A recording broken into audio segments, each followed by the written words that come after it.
in the age of Fortnite, most of what we do is now on a screen. Whether it's checking Twitter, watching Netflix, or even doing homework. And that's had quite a drastic effect in the United Kingdom, where teachers are now installing digital clocks in exam rooms because their children are having a difficult time reading analog clocks and knowing how much time they have left during stressful exams. Malcolm Trobe, Deputy General Secretary at the Association of School and College Leaders, ASCL, told The Telegraph that students below the age of 18 have become accustomed to using digital devices, and as such, a digital clock. The current generation aren't as good at reading the traditional clock face as older generations, he said. They are used to seeing a digital representation of time on their phone, on their computer. Nearly everything they've got is digital, so youngsters are just exposed to time being given digitally everywhere. Trobe, a former principal, said that teachers want their kids to be as relaxed as possible in an exam setting, and a traditional clock could add unnecessary stress. Schools are trying to make everything as easy and straightforward as possible,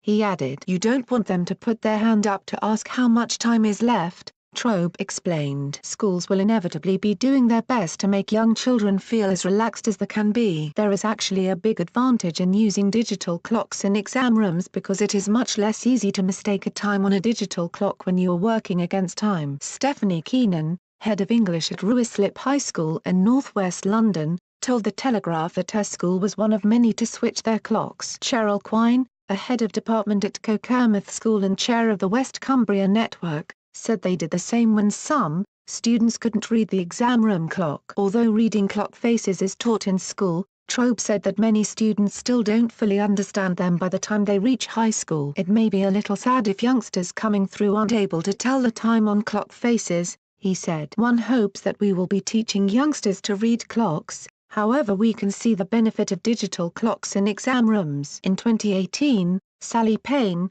the head paediatric occupational therapist at the Heart of England Foundation NHS Trust, warned that children are finding it harder and harder to hold pens and pencils as a result of technology. To be able to grip a pencil and move it, you need strong control of the fine muscles in your fingers. Children need lots of opportunity to develop those skills, she warned. It's easier to give a child an iPad than encouraging them to do muscle-building plays such as building blocks, cutting and sticking, or pulling toys and ropes. Because of this, they're not developing the underlying foundation skills they need to grip and hold a pencil.